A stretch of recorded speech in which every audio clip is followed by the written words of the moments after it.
Everyone, अभी हम complex integration में कॉचीज इंटीग्रेशन का फॉर्मूला बहुत ही यूनिक और मतलब बहुत ही इजी वे से हम समझने वाले हैं कि हर एक क्वेश्चन हमारा बनने वाला है। अगर इस मेथड को हमने समझ लिया तो हर एक क्वेश्चन बन जाएगा।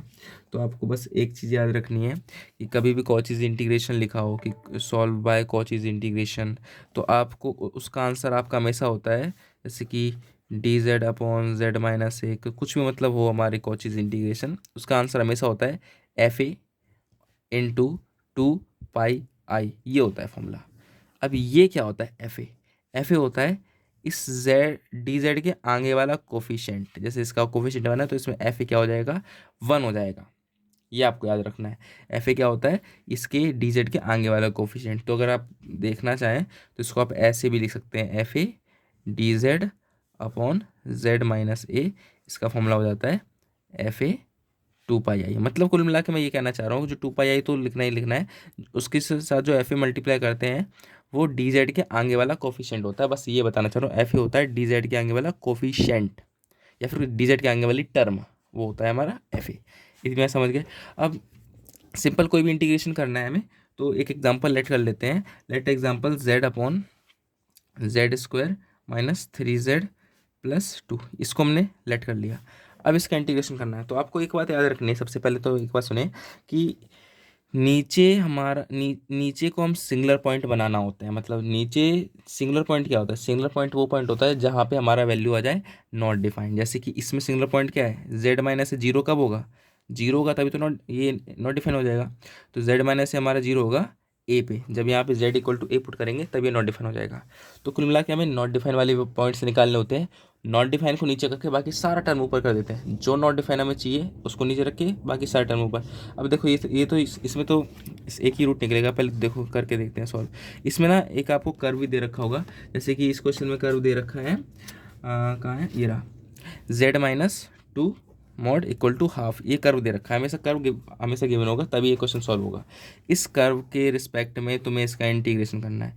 तो देखो ये जो z माइनस के टर्म में होता है, ये होता है हमारा हमेशा सेंटर होता है, ये सेंटर। ये सर्कल की इक्वेशन होती है हमेशा।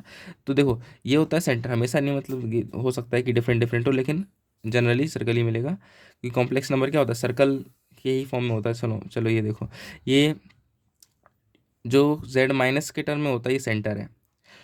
अगर माइनस है तो पॉजिटिव डायरेक्शन में सेंटर, मतलब पॉजिटिव डायरेक्शन में शिफ्ट होगा। अगर यहाँ प्लस हो जाता है तो माइनस डायरेक्शन में शिफ्ट होगा। ठीक है, ये जो है ये रेडियस है, रेडियस। अब इसका सर्कल कैसे बनेगा, 0 1 2, यहाँ पे 2 आया।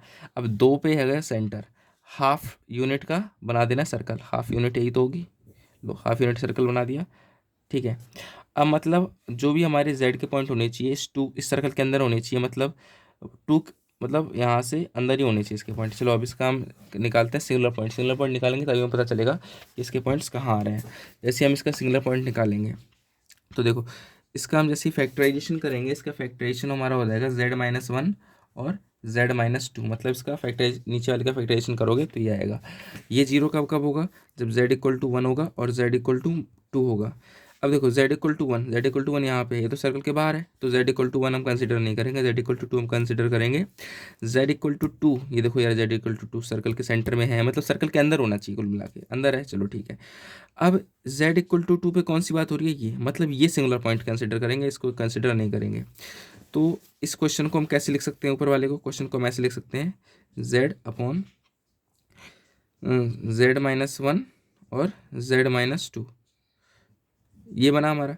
अब जो सिंगुलर पॉइंट था उसको हमें डिनोमिनेटर पे रखना है और फिर बाद में चलो सिर्फ इतनी बात सुनो, जितना जो हमारा सिंगुलर पॉइंट है उसको हमें डिनोमिनेटर पे रखना है। सिर्फ इसको डिनोमिनेटर में कैसे रख सकते हैं, इसको हम ऐसे भी तो लिख सकते हैं, z-1 बड़ा वाला बड़ा लॉन्ग ब्रैकेट और z-2। अब देखो हो गया डिनोमिनेटर में ये, इसको जैसे ही सॉल्व करोगे तो ये डिवाइड वाला इसके मल्टीप्लाई में हो जाता है ना, सिंपल। तो इसको मतलब ऐसे लिख सकते हैं। अगर आपको नहीं आता तो ये बेस है, ये तो बेसिक सी बात है। तो देखो dz, अब मैंने आपको बताया था कि ये जो dz के आगे वाला कोफिशिएंट होता है ये होता है हमारा fa होता है, dz के आगे वाला कोफिशिएंट। तो मतलब ये हो गया हमारा fa।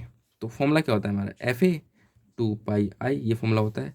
तो मल्टीप्लाई में तो fa क्या है हमारा, ये है, तो z/z-1 2 पाई आई। z क्या है हमने कौन सा पॉइंट सिंगुलर मार्क कंसिडर किया है, -2, मतलब z इक्वल टू 2, मतलब इस वाले टर्म को हमने सिंगुलर कंसिडर किया है तो हम z इक्वल टू -2 रखेंगे।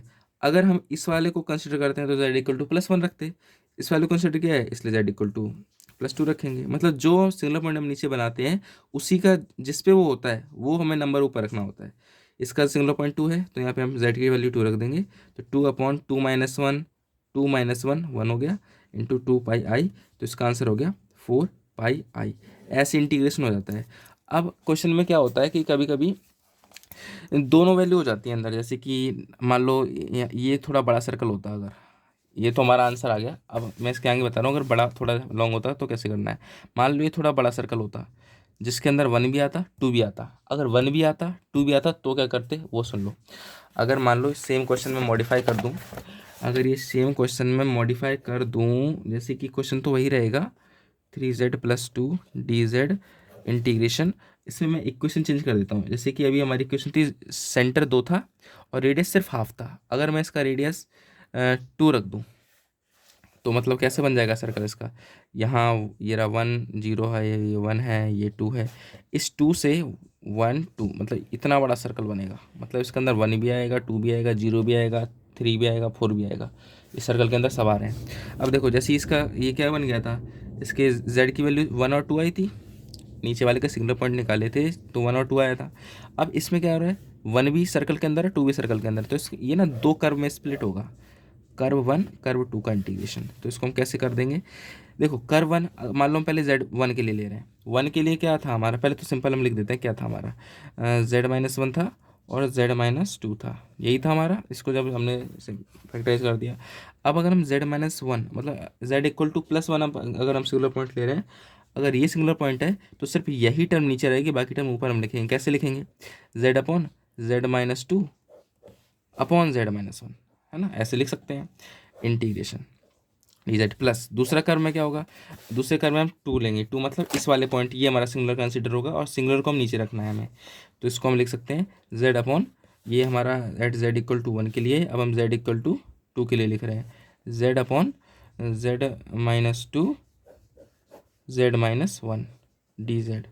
अब ये हो गया 2 कर्व, हो गया आंसर हमारा। ऊपर वाले को हम क्या मानते हैं, p, ऊपर वाले को क्या मानते हैं p, तो रख दो 2πi इंटू px, px क्या है z/z-2, ये है z/z-2 plus 2πi into p क्या है z/z-, अरे क्या कर दिया, अच्छा यहाँ पे 2 के लिए रखेंगे ना हम, z इक्वल टू 2 तो सिंगुलर वाला ये रखेंगे तो ऊपर z-1 होगा, तो यहाँ z-1 है, ठीक है, समझ गए। अब यहाँ z इक्वल टू 1 था तो z की वैल्यू 1 रख दो, तो 2πi z इक्वल टू 1 है, 1 में 1 गया, ये 1 - 2 क्या होता है -1, तो -2π हो गया। यहाँ z इक्वल टू 2 रखना है, 2 में गया 1 तो ये +2πi हो गया, z इक्वल टू 2 रखा तो ये हो गया 0। ऐसे होता है, मतलब क्वेश्चन सॉल्व कुल मिला के आपको ऐसे करने हैं, वेरी सिंपल मेथड है। ओके, आई होप समझ आएगा, डाउट होगा तो पूछ सकते हैं।